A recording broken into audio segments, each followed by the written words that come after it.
All right.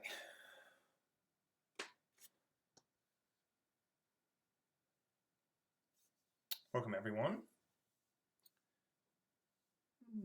Just settling into things. Saturday afternoon here. Little kind of chill stream, trying to respond to some of the feedback, some comments that were left. Gonna try to today walk you through how you could maybe make some bread without a scale or any kind of sort of mixers, mixing spoons possibly. Or, well, so what I mean is something like these cup measures is a unique challenge that people might find themselves in. And yeah, so anyone following along in this saga, you might be interested in, this is the loaf of rye bread we ended up making, much diminished as I've been eating it throughout the week. You can see here some great crumb with the caraway seeds, really good loft, some of the open web structure and whatnot. Beautiful bloom and a beautiful spiral pattern on the top. Got some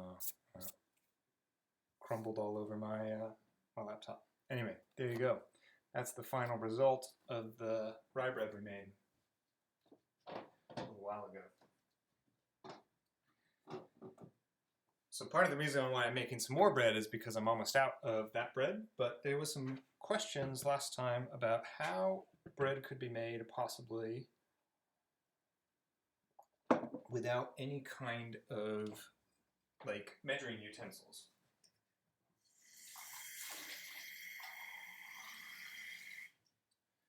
So that's the plan for today. Try to figure that part out.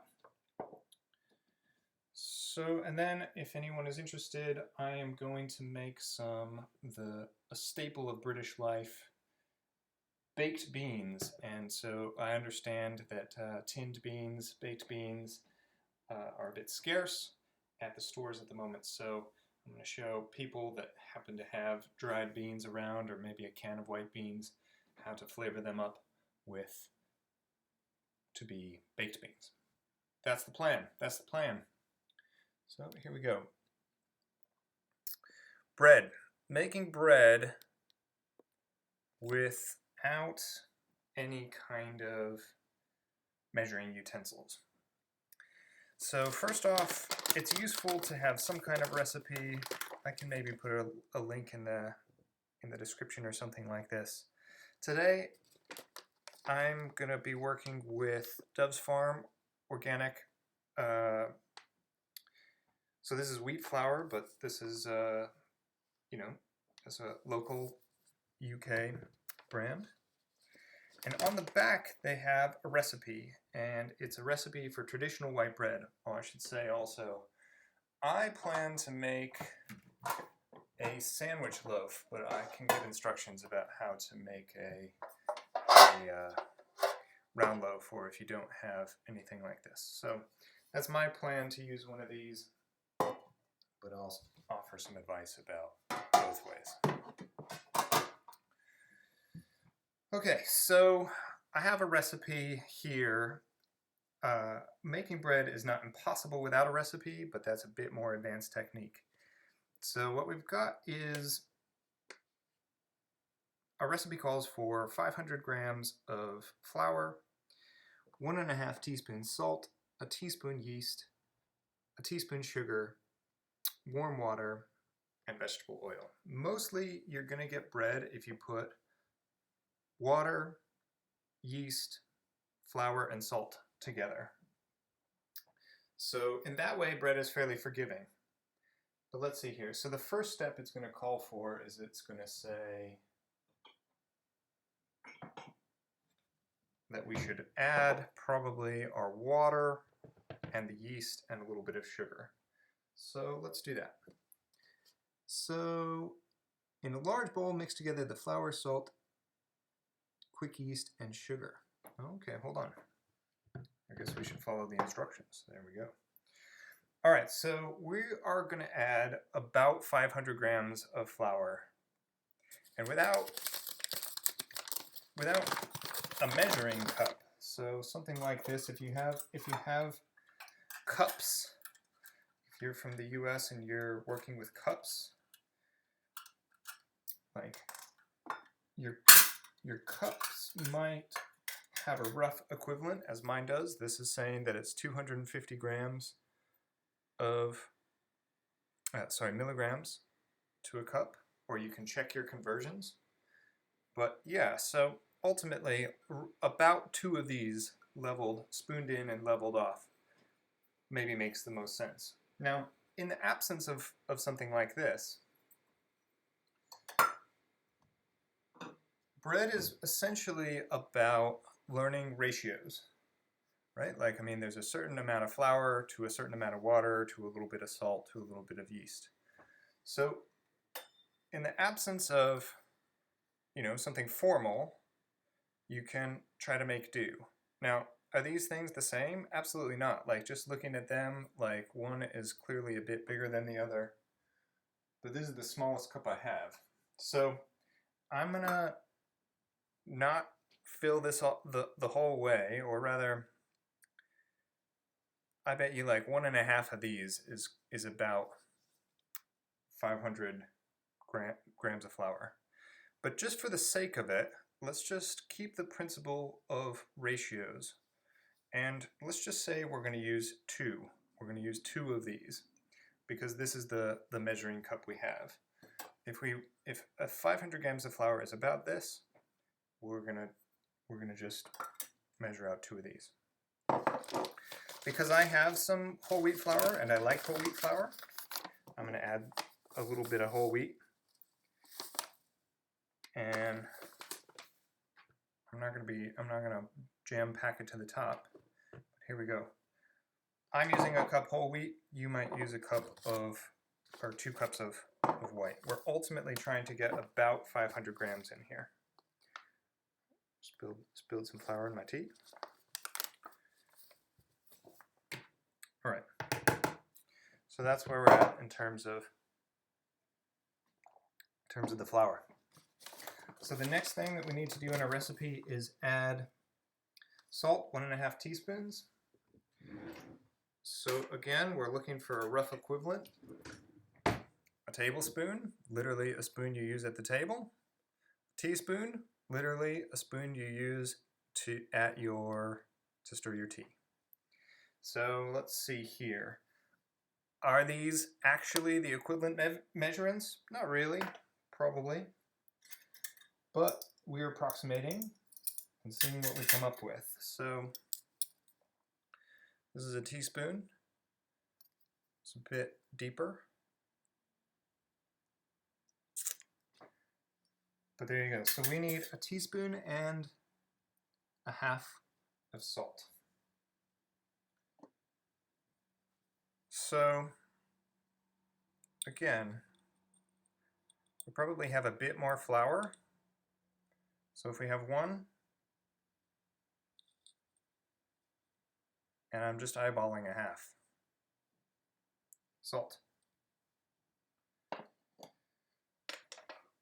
What else do we have? Quick yeast. So if you don't have a levain, you can use quick yeast. If you don't have quick yeast, then you'll need to make a starter, and that will have to be a different video. So this isn't like full survival mode. You needed a bit of planning to decide to make bread. Your quick yeast will likely come in a packet, and it will probably just be sufficient to have 1 packet. Or 2 packets. Packet math is really weird. Who knows? Who knows what the actual equivalent of a packet is? So we're looking for 1 teaspoon quick yeast. So again, this is the ratio that I'm going to use. So I'm going to add one. I'm going to actually add a little bit more just because I want to make sure that the process works. So just a tiny bit more.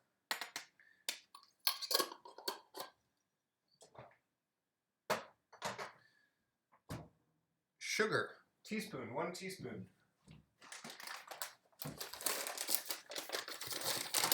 I rarely add sugar to my bread, but I'm trying to follow the recipe for the benefit of you all. There you go, teaspoon. The plan here is that if I use all the same measuring devices, then more or less all the ratios should be similar. So mix all of this up.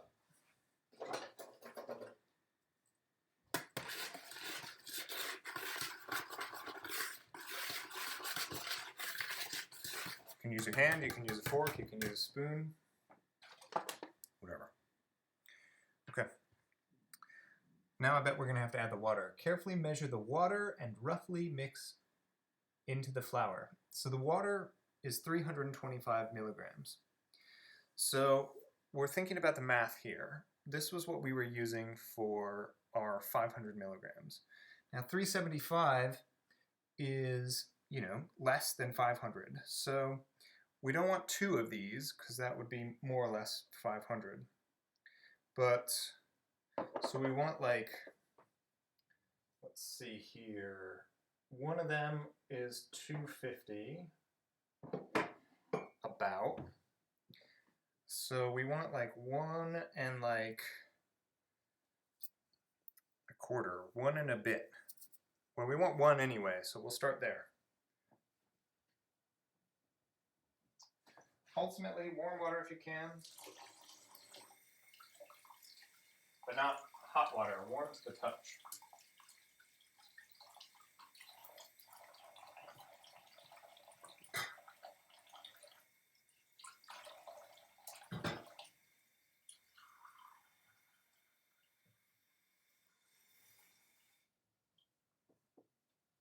This isn't full, but I'm going to put it straight in.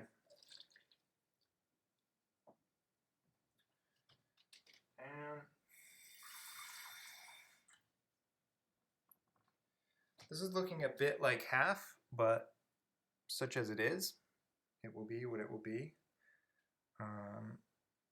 You know, maybe I won't use all of this, but I'm going to use most of it, and I can add more if need be. Ultimately, a lot of people, like, you know, grandma bakers tend to bake by feel anyway. But let's see here. So mix this up. Carefully measure the water and roughly mix. So just going to mix this up. If we were using our hands, we would get our hands in there and we would like feel the consistency of the dough.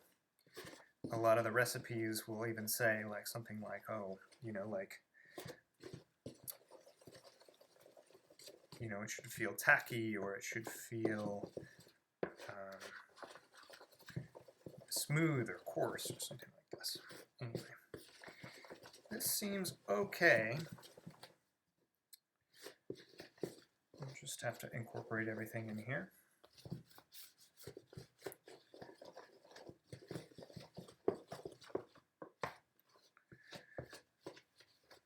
If anybody has any questions, you can type them in the chat or whatever. I'll try to respond better to the chat. I have a window open.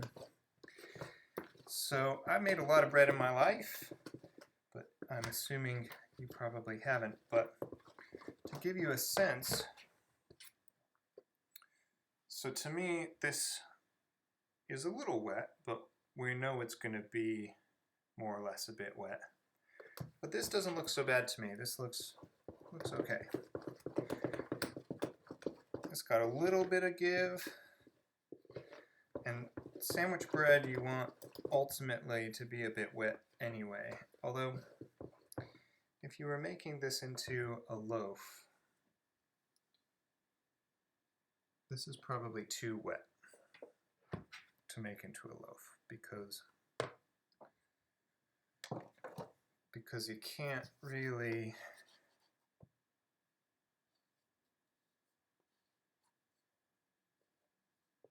shape it.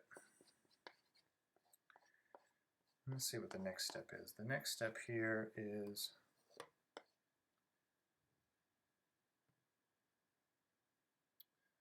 while the dough is still craggy, add the oil and knead well until smooth. So the oil is going to add a bit more liquid, and we're already a bit long on liquid, so we're not going to add any oil. We'll add a bit of oil to our pan anyway, so that will be fine.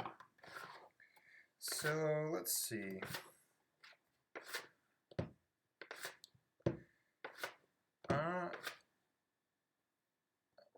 We're going to have to add a bit more flour.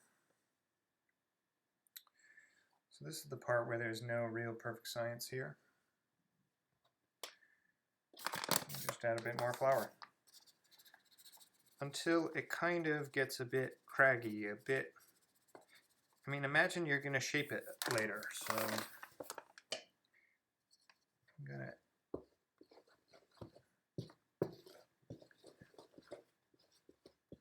it wants to be able to kind of eventually kind of come together in a kind of center mass, a bit like a ball. It won't be a ball at this stage, but you can already see that like that has taken out some of the runny qualities of the dough. And we just mix this up.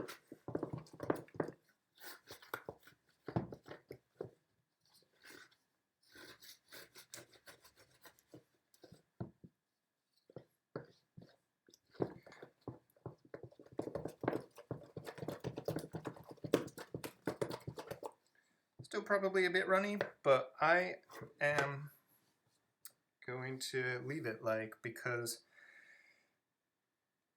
the next process would be to shape it or to knead it. We are not going to knead it, although, I mean, we're not going to knead it because the method I tend to use is a no-knead method. I tend to fold instead of knead.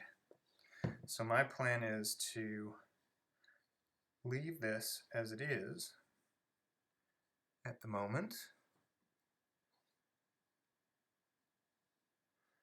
and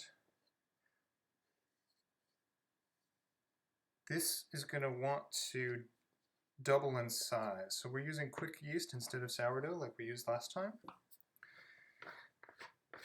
And so quick yeast, the whole point, acts more quickly than sourdough yeast. And so, but it's still going to take 2 hours instead of 2 days. So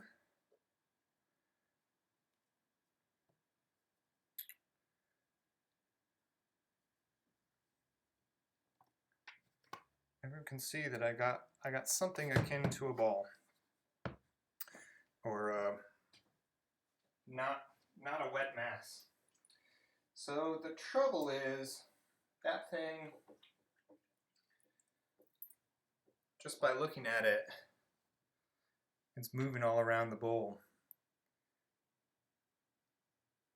So this would be really too wet to mix by hand, but I'm going to leave it, and by the time I come back to it, I'm going to try to mix it by hand. So that's the plan. I mean, we're kind of just doing a bit of guesswork here.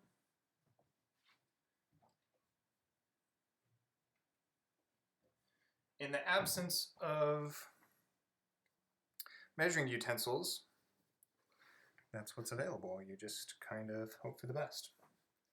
So put this over here. So now, if anyone has any questions, this is an excellent time, because I'm going to switch over to making vegan baked beans. So I'm just going to double check the recipe just to make sure that we're still on track. Leave the dough in the bowl, covered in a warm place. while the dough is still craggy, add the oil and knead. We're going to do that over time.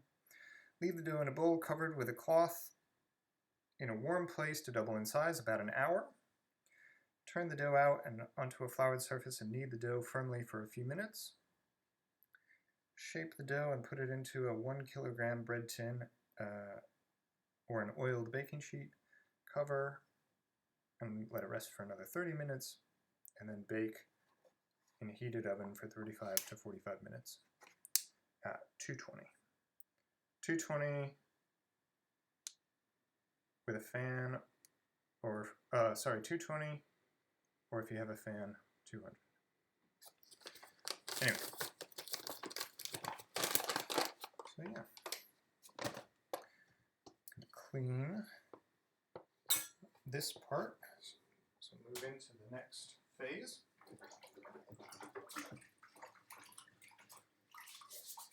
Anybody has any questions, you can put them in chat.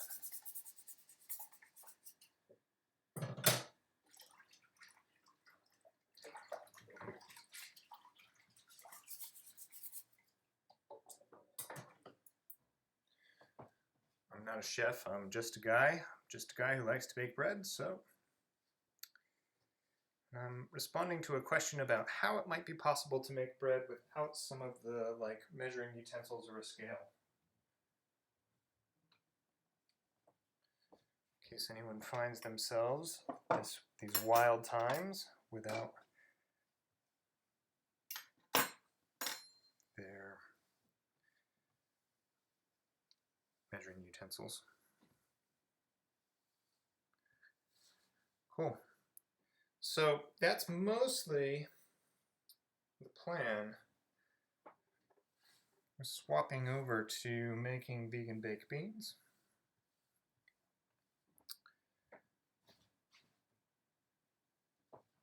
And so if you're just here for the bread, the wholesome bread content, thanks for checking it out. Maybe we'll check in with the rest of the process. Ooh. But obviously it's going to take two hours, so I won't stream the whole rising process there. Okay.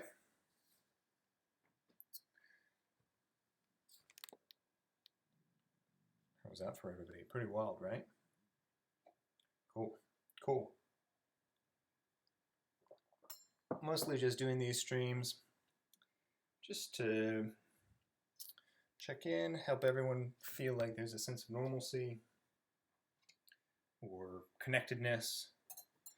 Also, by way of experiment, doing a bit of participant observation on the YouTubes. So there you go. Let me know how you're finding it. All right, cool. So now we're moving into the vegan baked beans part of the stream. As with all of, I'm trying to make these zero waste, so yeah. Zero waste vegan baked beans, British delicacy. Bring this down here. Okay. Baked beans are dead simple, and I used to loathe baked beans. I really, really, really used to not like baked beans. And sometimes they're called Boston baked beans. They're sort of staple of breakfast foods in the UK. And I didn't like them because they were too sweet. And generally, I tend to make, everything I bake, I tend to back off the sugar a little bit. But I found this recipe, and I can control the sugar that I add when you make them yourselves instead of a can. So really, really awesome if you don't like the sweet baked beans. Or you can also add more spices if you want them kind of spicier. So here we go. Mostly, they're so easy. They're so easy. Onion, garlic, tomato puree, paprika, thyme, brown sugar, soy sauce, beans, and then more tomato sauce. That's mostly it. So here we go. I was gonna cut my onions the correct way, but then I cut off the tops, so can't do it. my plan was, I was debating whether or not I should cut all of this stuff up so it was a little bit faster experience for you all, or if I should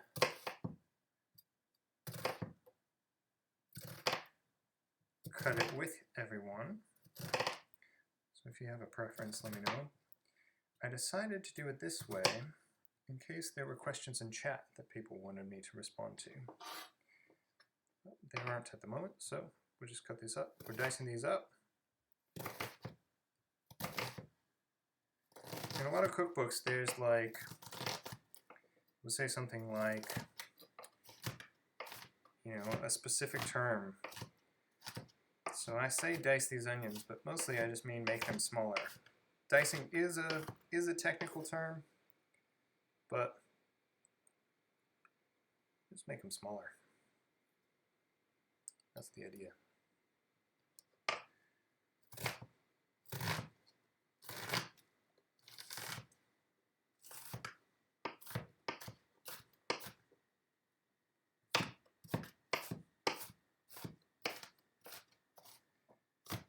I'm just mostly gonna saute these for a little bit. We're gonna let them kind of brown and soften.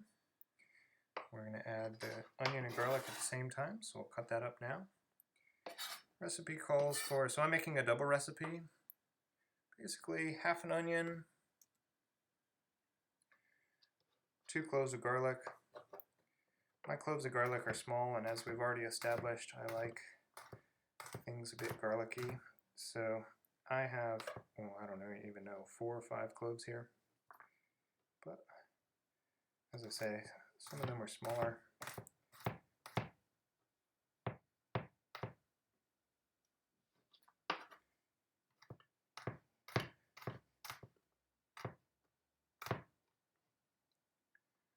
Just going to chop these up a bit finer.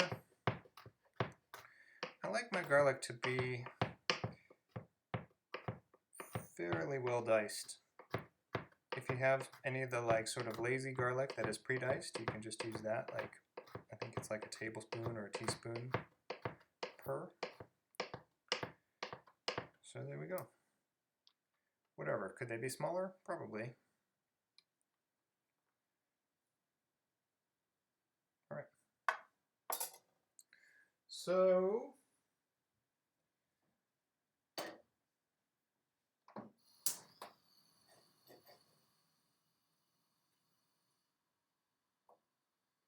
just gonna set these to cook for a bit.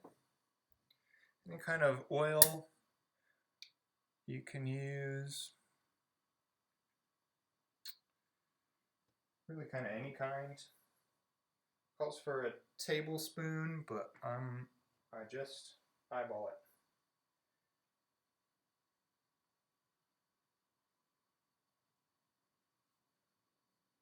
A bit more.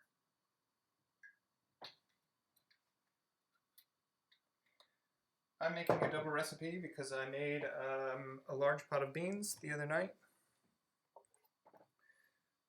So my pan's not really to temperature yet, but I don't know, maybe it will come to temperature in no time. So I'm just going to add this in here.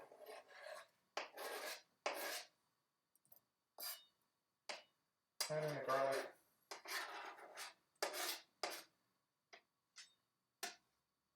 This would be fun. I can't show you the cooking process. Don't have that kind of equipment yet. But there is some time to respond to any of the comments in chat if anyone has anything. Let's see. Oh, it's not great when I'm over at the kitchen. Anyway, so I'm making this all zero waste. So as those begin to soften.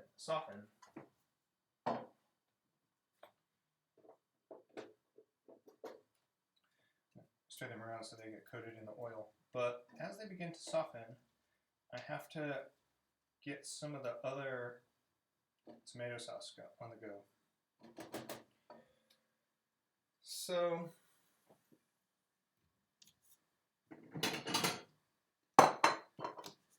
calls for tomato paste, but also like passata.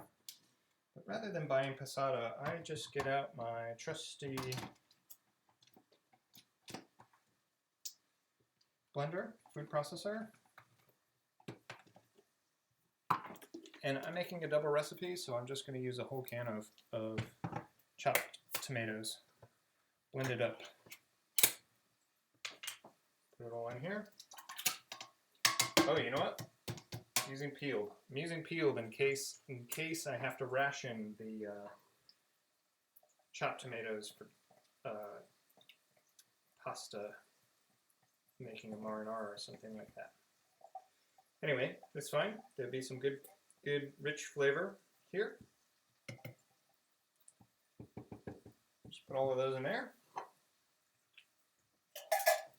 Gotta turn this down. Medium heat. Just trying to soften this up, give them a little color.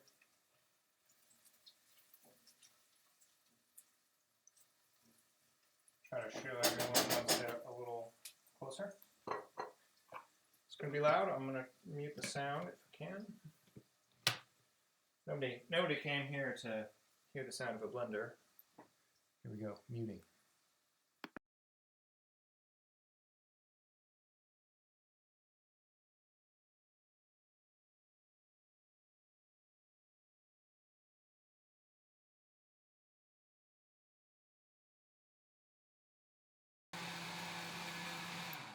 It's all right.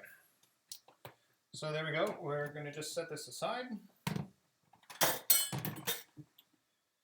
And let me see if I can bring you all to the cooking here. 5 or so minutes. I never time it. You just let them soften up.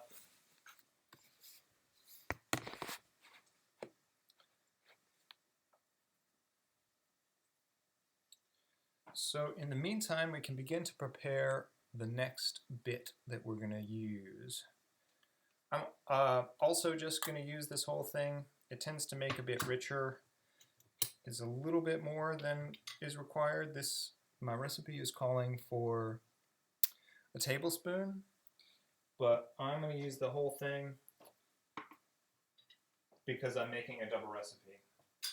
So even then, a double recipe like that, there's more than 2 tablespoons in one of these things, but you know.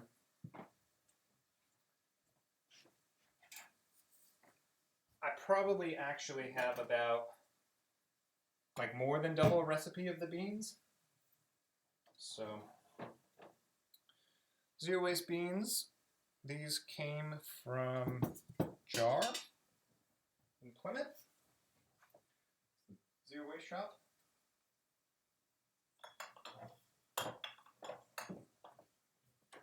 Let me see. I have a large bag of the dried beans. And they still have plenty of stock if you want to try to get your beans zero waste, although you have to place an order online these days. And they will bring it out to you.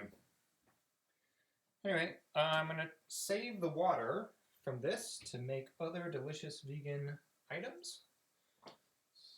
So, aquafaba. Just take all the water out.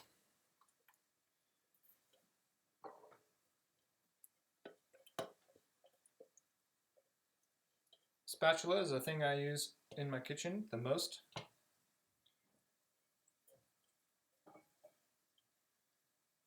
These are all ultimately going in the same spot, so just use this. Onions looking pretty good. And just set this to drain for a little bit. So here's where we're at. This is my favorite part. Because you just add these spices into your oil and onion and garlic, and it's just magical. So I'm going to measure this part because, or rather than use the improvised method, we need a teaspoon. A teaspoon of smoked paprika.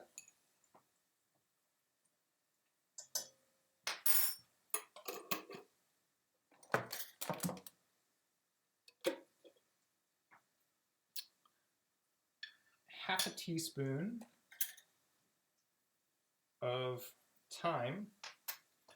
Here's a little trick. If you don't have half a teaspoon, if you hold it your regular teaspoon like this, you will get effectively half. You'll have to add a bit more, but anyway, I'm gonna use my half teaspoon. Thyme, I give a heap. Oh, you know what? Hold on. Yeah, I give a bit of a heaped. I'm pretty liberal in all of these spices because, as I say, I probably have like about 2.5 times recipe. Let's see. Brown sugar, 2 tablespoons. I think 2 tablespoons is the right amount. And I love adding them. They start to make a caramel type consistency in the oil. So what else do we got? Soy sauce. So all of these spices together make up that kind of signature smoky, barbecue-y kind of taste, and it's great. 2 tablespoons soy sauce.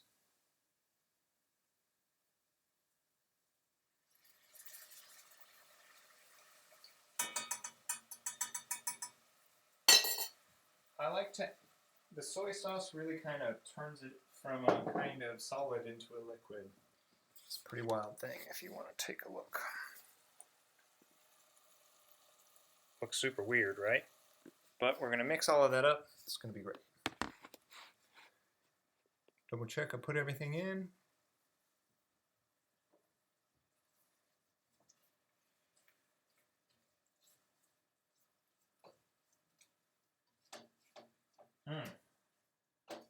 Smells a bit like barbecue.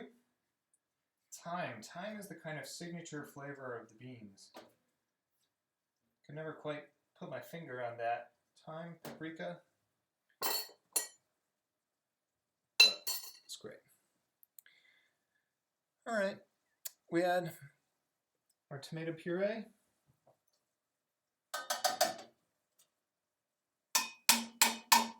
Just get it all in there. Again, I know that I'm adding too much, and I'm cool with it. Worst case is the consistency is a little different, but I know that I'm adding a little bit more than two times. Stir this in.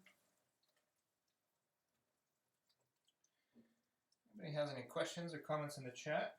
Happy to try to respond. So now we start having something that looks more like a kind of pasta sauce or kind of base. And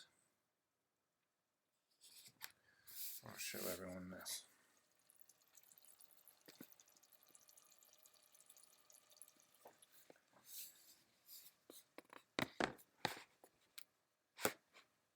Pretty wild. At any given time, there's 100 different ways for this all to go wrong.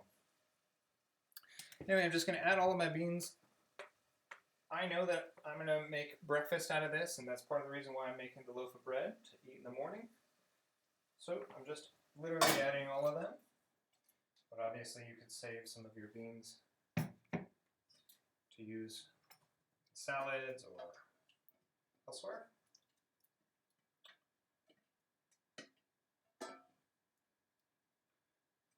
There you go.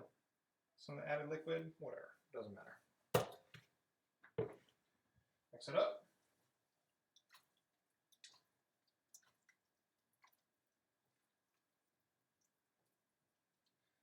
Now you might be tempted, or you might even think at this stage, oh, that looks like the consistency of baked beans I'm used to. But tell you what, we add all of this extra tomato sauce, and it makes this magical, delicious concoction that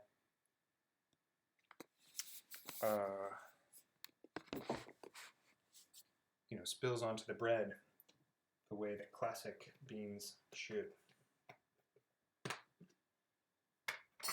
Literally adding all of this. Just in it goes.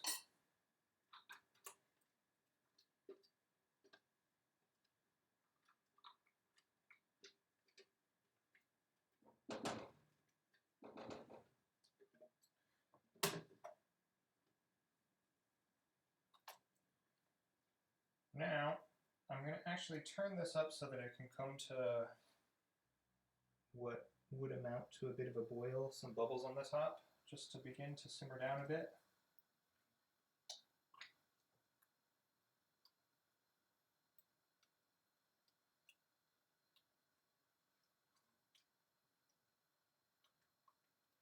I'm going to mix it all together to make sure everything's incorporated, get all your flavors. You don't want a clump of anything.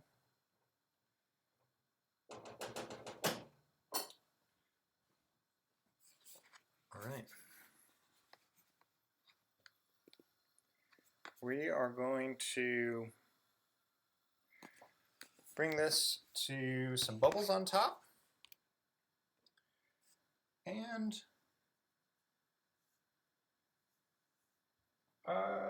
yeah, so once it starts bubbling away, going to turn down the heat and just let it cook for 20 or so minutes. I'm just to kind of reduce, to kind of marry the flavors.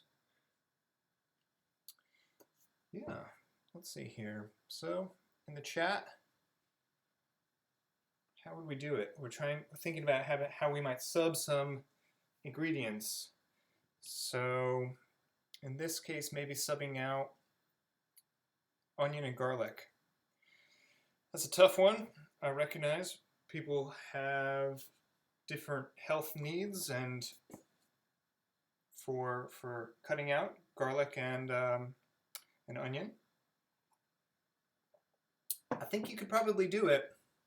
It's not those aren't vital flavors like presumably any kind of pasta sauce or whatnot. Like a lot of people think that that's a kind of signature of that flavor, of those flavors, but honestly, mostly the signature of this particular dish is mostly the tomato as it combines with the kind of soy sauce, paprika, and thyme. So a version without onions or garlic, I think probably can work. What would I use?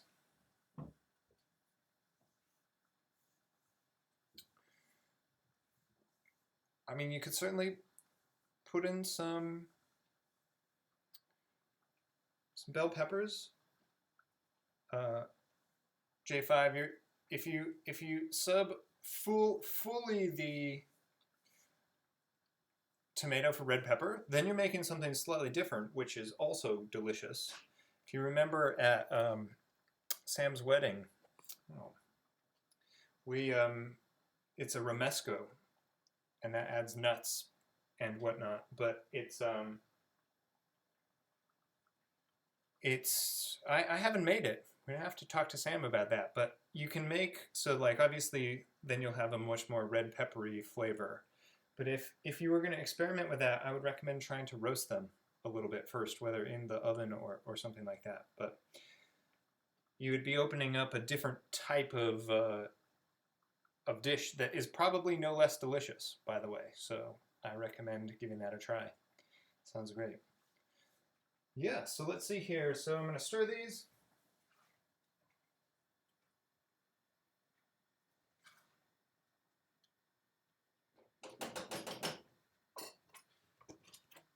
that is, we're powering down toward the end of the stream, but I just thought we'd check back in with the bread. So we're not actually expecting much action to have happened. This is the bread that we made at the beginning of the stream that was made without any kind of measuring spoons. So I used this cup, and I was using, a tablespoon and a teaspoon for the measuring. It is pretty wet, but it will do. I'm going to wet my hand as I mix it because it will be easier to work with. Turn this down too because it's bubbling away.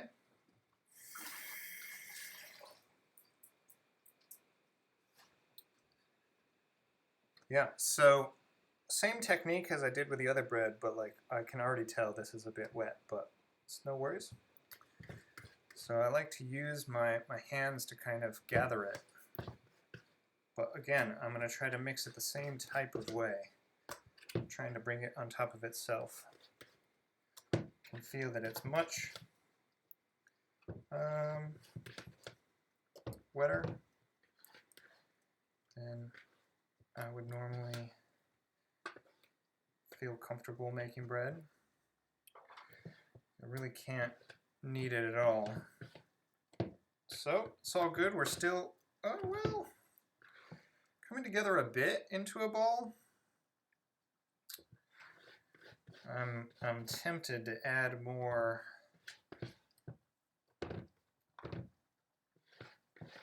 See, it's a bit of a challenge. I know that I'm going to bake this into my loaf pan, and so I know that it's good for. I know that what I've got is good for my loaf tin. But if you were baking this, you can see even handling it a bit, it started to get more structure. But if you were going to be baking this, if we were in true survival mode and we were trying to bake this in an open fire or something like that, it's a bit wet. At this stage, you could still add flour as long as you're really like sure that it incorporates.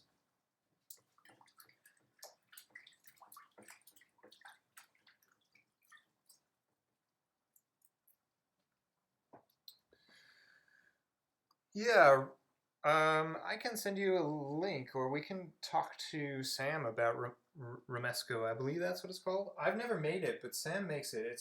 It's made with roasted almonds, and that might not work for you either. But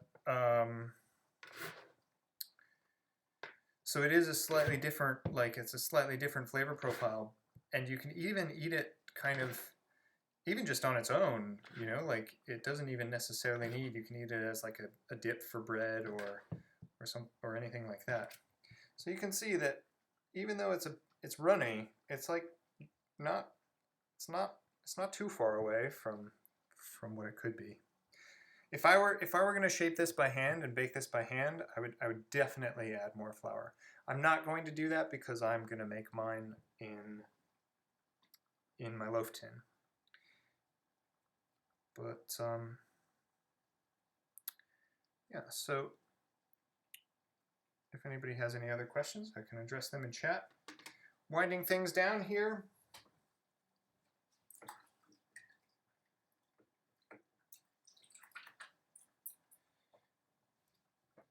If everyone is interested, I am in the process of switching things over to my personal stream. I will provide information about that. Where is Neil? Also experimenting with doing a bit of streaming on Twitch. Something to fill the time. But anyway, I hope everyone enjoyed that, as usual. Part of the reason why I do this is just in case anybody wants to, in case it's helpful, if it's helpful to even one person for even a little bit, then that's a win by me. Largely, I would be kind of doing this anyway, so it's really just about turning the camera on. But there's some added application for me to do some personal ethnography in this environment. And, you know, we're all kind of homebound at the moment anyway, so like now's a perfectly good time for me to experience that in terms of, you know, maybe future projects or just really having a sense of what it is to kind of be a YouTuber or to emulate YouTubers or, yeah, kind of check out this brave new world. Anyway, if you have enjoyed this or want to see some more, again, check me out on, you know, my personal page at Where Is Neil? And then, yeah, I guess I'll just see everyone in the ether. Anyway, thanks so much. I hope everyone's doing okay. I hope everyone's bread or beans or, you know, whatever it is, Deliveroo works out okay. Anyway, thanks everyone for watching, and see you next time.